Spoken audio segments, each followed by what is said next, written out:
ஒருத்தர் கேட்டார், இது வந்து ஏன் எஃப்என்டோ ஸ்டாக்ஸ் யூஸ் பண்ண முடியாது, ஏன் யூஸ் பண்ணலாங்க, கொஞ்சம் நல்லாயிருக்கும் அப்படின்ற மாதிரி கேட்டாப்புல. ஸோ ஏன் யூஸ் பண்ணலாம், ஏன் யூஸ் பண்ணக்கூடாதுன்றதை சொல்கிறேன். நான் எஃப்என்டோ ஸ்டாக்ஸில் ஒன்றும் பை செல்லு மட்டும்தான், பை பண்ணிவிட்டு செல் பண்ண முடியும்.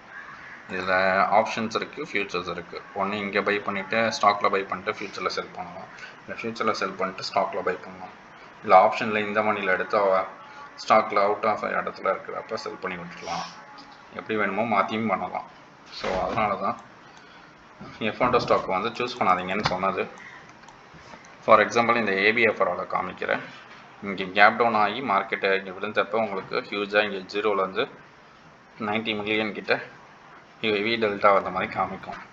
நீங்கள் பாசிட்டிவ் டெல்டான்னு எடுத்துகிட்டு மார்க்கெட்டை பாசிட்டிவ் சைடு போகணும்னு நினச்சிங்கன்னா போகாது. அதுதான் சொல்ல வரேன்.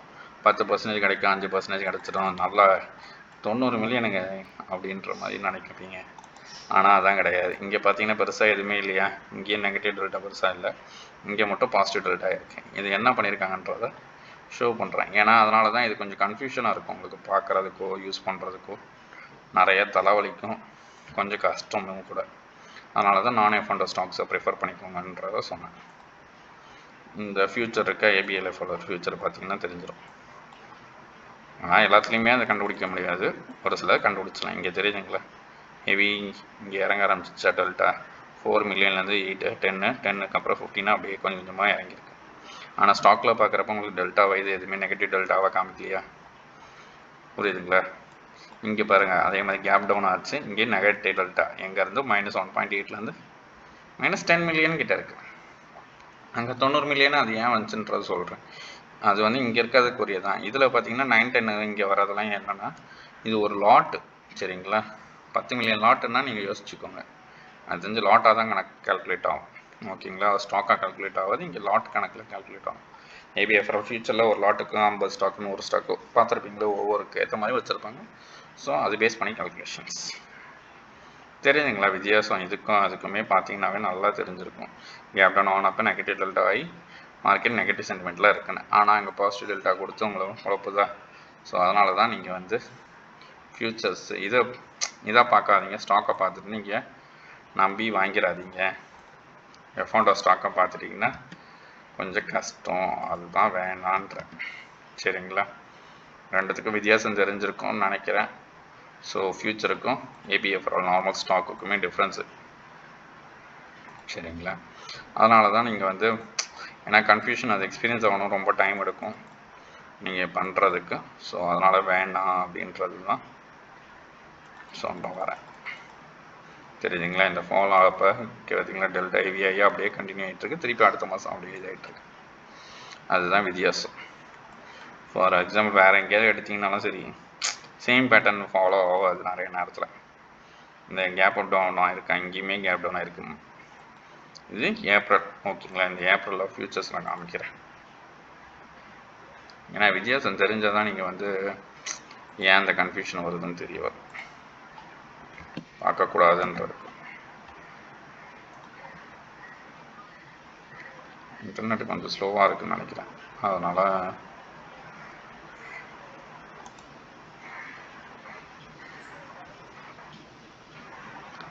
இல்லைங்க. சரி, ஓகே. இதை நீங்கள் பார்த்துக்கோங்க. அதனால் வேணான்னு சொல்ல வர்றது அதுக்காக தான் ரீசன். வேறு ஏதாவது ஸ்டாக்குக்கும் எடுக்கலாம். ஏன் இங்கே எனக்கு இன்டர்நெட் ஸ்லோவாச்சுன்னு தெரியல. ஓகே, ஏப்ரல் இந்த கேப் இருக்குல்ல, ஃபால் நடந்துச்சுல, அதுதான் பார்க்கணுன்னு நினச்சேன். இந்த இடத்துல ஒரு ஃபால்ஸ் இருக்குது, மார்க்கெட் இங்கேருந்து ஜம்ப் ஆகி இங்கே விழுந்துச்சு, உங்களுக்கு இங்கே 0லேயே நின்றுட்டு மார்க்கெட் ஏற ஆரம்பிச்சிச்சு. கண்டினியூஸாக டெல்டா பாசிட்டிவ் ஆகி இங்கே பாசிட்டிவ் ஆரம்பித்தா, அதுக்கப்புறம் கண்டினியூஸாக பாசிட்டிவில் தான் இருக்குது. இங்கே நீங்கள் பார்த்துருக்கீங்களா, இங்கேருந்து ஹெவியாக ஃபால் ஆச்சு மார்க்கெட்டு. ஃப்யூச்சரில் எடுத்துப்போம், 92 ருபீஸ் இங்கே இருக்குது, 92 ருபீஸ்லேருந்து 87 ருபீஸ்ன்றது இறங்கியிருக்கு மார்க்கெட்டை. ஆனால் டெல்டா பார்த்தீங்களா சைட்வேஸ்லேயே இருந்து பெருசாக டெல்டா ஃபால் இல்லை, மார்க்கெட் அப் ஆயிரும்ன்றது அவங்களுக்கு தெரியும் பொசிஷன்ஸு. ஸோ மார்க்கெட்டை அப் பண்ணிவிட்டு போயிட்டாங்க. இது கொஞ்சம் பெருசாக இருக்கும் ஆடுறது, ஏன்னா உங்களை கன்ஃபியூஷன் பண்ணுறதுக்கு நிறைய சின்னதாக இருக்கும். அதை கற்றுக்கிட்டு பண்ணுறது ரொம்ப டைம் எடுக்கும். ஸோ உங்கள் கையில் இண்டிகேட்டர் கொடுத்துருக்கேன், உங்களால் எவ்வளோ எஃபெக்டிவில் பேக் டெஸ்ட் பண்ண முடியுமோ பேக் டெஸ்ட் பண்ணுங்கள். அது எவ்வளோ தூரம் புரிஞ்சிக்க முடியுமோ புரிஞ்சுக்கோங்க, யூஸ்ஃபுல்லாக இருக்கும் உங்களுக்கு. நிஃப்டிக்கு பேங்க் நிஃப்டிக்கு 5 மினிட்ஸு, ஸ்டாக்குக்கு 30 மினிட்ஸ்ன்னு சொல்லியிருக்கேன், சரிங்களா? ஆனால் அதில் டே டைம் ஃப்ரேமில் யூஸ் பண்ணுங்கள். இதுக்கு மந்த்லியில் கொடுத்துருக்கேன், மந்த்லியில் யூஸ் பண்ணுங்கள், சரிங்க? மேஜராக பார்க்குறீங்கன்னா ஸ்டாக்ஸில் F&O ஸ்டாக்ஸை பார்க்காதீங்க, ஃபியூச்சர்ஸை வச்சு பாருங்கள். கொஞ்சம் கன்ஃபியூஷன்ஸ் இருந்தாலும் உங்களுக்கு கிளியராக தெரிஞ்சுக்கலாம். இன்னொன்று, இந்த இண்டிகேட்டர் நிறைய பேர் கொடுத்துருப்பேன், ஒரு சிலர் கொடுக்காம இருந்துச்சுனாலும் சொல்ல முடியாது. ஸோ அது பேஸ் பண்ணி நீங்கள் பிளான் பண்ணிக்கோங்க, எங்கே ஹெவி வால்யூம் வருது, எங்கே இதாக இருக்குன்றத கிளியராக தெரிஞ்சுக்கலாம். இங்கே பார்க்குறீங்க ஹெவி வால்யூம்ஸ் இங்கேருந்து ஆரம்பிச்சிருக்கான். 15 வெள்ளிக்கிழமை இந்த பொசிஷன்ஸ் ஆரம்பித்ததுலேருந்து ஹெவி வால்யூம்ஸ் இங்கே வரைக்கும் வந்திருக்கு. ஸோ இது எப்படி பண்ணுறது எக்ஸாக்டாக தெரியாது, அவன் டைரெக்ஷன் எந்த டைரெக்ஷன் கொண்டு போவானே. டெல்டா வச்சு நான் நம்ப வர்றது கஷ்டம். இதுக்கு இந்த ஃபிக்ஸ்டு ரேஞ்ச் வால்யூம் இருக்கலாம், இந்த இதை சூஸ் பண்ணிக்கோங்க. இந்த வால்யூம் முன்னாடி வந்ததுலேருந்து இந்த வால்யூம் முடிகிற வரைக்கும் சூஸ் பண்ணிங்கன்னா எந்த இடத்துல ஹெவி வால்யூம் வந்திருக்குன்றது ஷோ ஆயிடும். அதுக்கப்புறம் இந்த லைனை மார்க் பண்ணிவிட்டு, ஓகேங்களா, அங்கேருந்து எப்படி ஃபாலோ ஆகிறான்றது தெரிஞ்சுக்கலாம். நீங்கள் ஒன்ஸ் அது கீழே இருந்தானாவே ஃபாலோ ஆயிடும். சாரி, இது நீங்கள் ஏன் போடக்கூடாதுன்னா அதுக்காக தான் இந்த லைனை மார்க் பண்ணது. அடுத்த எங்கே அக்குமுலேட், அதான் ஹெவி செல்லிங் பாயிண்ட்டுன்றது தெரிஞ்சுக்கிறதுக்கு, சரிங்களா? மேஜராக அந்த லைனை வச்சுக்கோங்க, அதுதான் செல்லிங் பாயிண்ட்டு. இங்கே இருந்துச்சுல இந்த இது இருக்கும் வால்யூம். ஸோ அதுக்காக தான் இந்த முடிகிறதுக்கு முன்னாடி வரைக்கும் வச்சேன். ஆனால் இங்கே கிளியராக தெரிஞ்சிருச்சு, இங்கே ஆரம்பித்தேன், இந்த இடத்துல டெல்டா நமக்கு கிளியராக கொஞ்சம் காமிச்சு கொடுக்க ஆரம்பிச்சிருக்கு. ஸோ பெட்ரு பார்த்தீங்கன்னா F&O ஸ்டாக்கு பார்க்குற ஐடியா இருந்துச்சுன்னா ஃப்யூச்சரில் பாருங்கள். ஏன்னா அங்கே பை அண்ட் செல் ஹெவியாக நடக்கும், இந்த மாதிரி வால்யூம்ஸ் இருக்கும். ஆனால் அதுலேயுமே டெல்டா வச்சு மட்டும் முடிவு எடுத்துடாதீங்க தயவு செஞ்சு. அதுக்கப்புறம் வர்றது இருக்குல்ல மெயின் பாயிண்ட் ஆஃப் கண்ட்ரோல் இருக்குல்ல, இந்த பாயிண்ட் கண்ட்ரோலில் இருக்கா, அது மேலே இருந்துச்சுன்னா பாசிட்டிவ் போகும், அது கீழே இருந்துச்சுன்னா நெகட்டிவ் வரும், சரிங்களா? அந்த கண்ட்ரோலை வச்சு நீங்கள் செக் பண்ணி பாருங்கள், புரியுதுங்களா? இங்கே நெகட்டிவ் ஆகி அதுக்கப்புறம் இதாகி கேப் டவுன் ஆகிருக்கு. இந்த இடத்துல நம்மளுக்கு ப்ராஃபிட் புக்கிங் நடந்திருக்கு, அங்கே ஸ்டாக்னு இதில் செல்லிங் தான் நடந்திருக்கு. டெல்டா வைஸும் பொசிஷன் முடிச்சிருக்கேன், பார்த்துக்கோங்க. அதுக்கு தான் சொல்கிறேன். வேறு ஏதாவது கம்பெனி பார்க்குறதுனா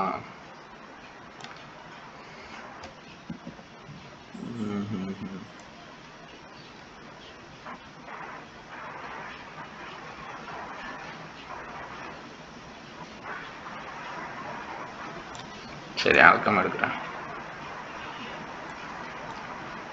தெரியுதுங்களா? டெல்டா ஹெவியாக நெகட்டிவாக காமிச்சிருக்கு, இங்கேயும் வால்யூமில் ஹெவியாக கண்டுபிடிச்ச சொல்லியிருக்கு. 15x மார்க்கெட்டு மொமெண்டம் பார்த்தீங்களா, அப் சைடு போயிருக்கான் அங்கேருந்து. ஸோ அதுக்காக என்ன பண்ணுவேன்னா அங்கேருந்து கொஞ்சம் முன்னாடி பின்னாடி வச்சுட்டு இந்த கேண்டில் மார்க் பண்ணி வச்சுட்டு ஷோ பண்ணுறது தெரியுதுங்களா? இங்கே போயிட்டு திருப்பி கீழே போகல. ஸோ அப்படியே மார்க்கெட் மேலே கொண்டு போய் அவன் ப்ராஃபிட், மார்க்கெட் டைரெக்ஷன் தெரிஞ்சிருச்சா. ஆனால் நெகட்டிவாக இருந்தால் ப்ராஃபிட் மாறுது பார்த்தீங்களா? அதனால தான் நான் மெஜாரிட்டி பார்க்காதீங்கன்னு சொல்கிறது. இங்கே பார்த்தீங்கன்னாலும் சரி, இங்கே ஜம்ப்பாக இருக்குது கேண்டில், இங்கேயுமே நெகட்டிவாக இருக்குது தெரியுதுங்களா? இங்கேருந்து 166 இங்கே ஹெவியாக இருக்குது, அங்கேருந்து திருப்பி இறங்கியிருக்கு. ஸோ இதெல்லாம் கொஞ்சம் கன்ஃபியூஷன் பண்ணும். அதனால தான் சொல்லுவேன், இந்த இடத்துல தெரியுதுங்களா heavy volume by and sell தெரிஞ்சது இங்கே தான் நடந்திருக்கு.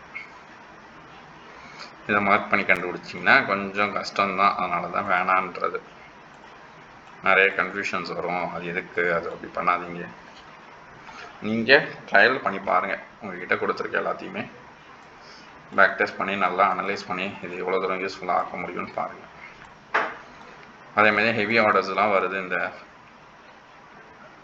தெரியுதுங்களா? இது ஸ்டாக், ஆனால் ஸ்டாக்கில் நீங்கள் பார்த்துட்ருக்கீங்க, ஸ்டாக்கை பார்க்காதீங்க. இந்த இது பார்ப்போமா, 11 ஏர்டெல்லில் இங்கே பாசிட்டிவ் டெல்டாவாக காமிக்குது, ஃப்யூச்சரில் என்னவாக காமிக்குதுன்னு பார்ப்போம். ஃப்யூச்சர்லாம் இங்கே பெருசாக மொமெண்டமான மாதிரியே காமிக்கல, ஹெவி வால்யூம்லேயும் காமிக்கல, டெல்டாவும் நெகட்டிவ் டெல்டாவில் தான் இருக்குது, தெரியுதுங்களா? வித்தியாசத்தை பார்த்துக்கோங்க, புரிஞ்சுக்கோங்க. சரி, இப்போதைக்கு Nifty bank Nifty 5 minutes day time ஃப்ரேமில் வச்சுருக்கணும், ஓகேங்களா? அதுக்கப்புறம் ஸ்டாக்குக்கு 30 மினிட்ஸ் கொடுத்துருக்கேன். மந்த்லி டைம் ஃப்ரேம் சூஸ் பண்ணுங்கள். அடுத்த வர வீடியோஸில் வேணால் எதுக்கெலாம் இது யூஸ் ஆகுன்றது சொல்லிட்டேன் ஜென்ரலாக. இந்த டி என்ட்ரி கேட்டால் வேறு எதுக்கு யூஸ் ஆகும்? கரன்சி பேர்ஸ் நீங்கள் பண்ணுறீங்கன்னா யூஸ் ஆகும். கரன்சி பேர்ஸ் இருக்கு. இது ஃபாரெக்ஸ் ட்ரேடர்ஸ் யாரெல்லாம் பார்க்குறீங்கன்னா இந்த இண்டிகேட்டர் யூஸ் ஆகும். சரிங்களா, அடுத்த வீடியோவில் வேணால் போடுறேன். அதுமாதிரி கோல்டுக்குமே இது ஒர்க் ஆகும். டைரக்ஷன் தெரிஞ்சுக்கலாம். ரொம்ப டிஃப்ரென்ஸ்லாம் இந்த மாதிரி நம்ம பார்க்குறோம்ல அந்த மாதிரி வராது. ஸ்டாக்கில் வர டிஃப்ரென்ஸு மேனிப்புலேட் பண்ணுறது கொஞ்சம் கம்மியாக இருக்கும். ஆனால் டைரக்ஷன் ஆஃப் இது தெரிஞ்சுக்கலாம். ட்ரெண்டு அப்பில் போகும்போது 0க்கு மேலே இருந்துச்சுன்னா அப்போ, 0க்கு இருந்துச்சுன்னா டவுன், அந்த மாதிரி தெரிஞ்சுக்கலாம் நீங்கள் ஃப்யூச்சரில். So thank you.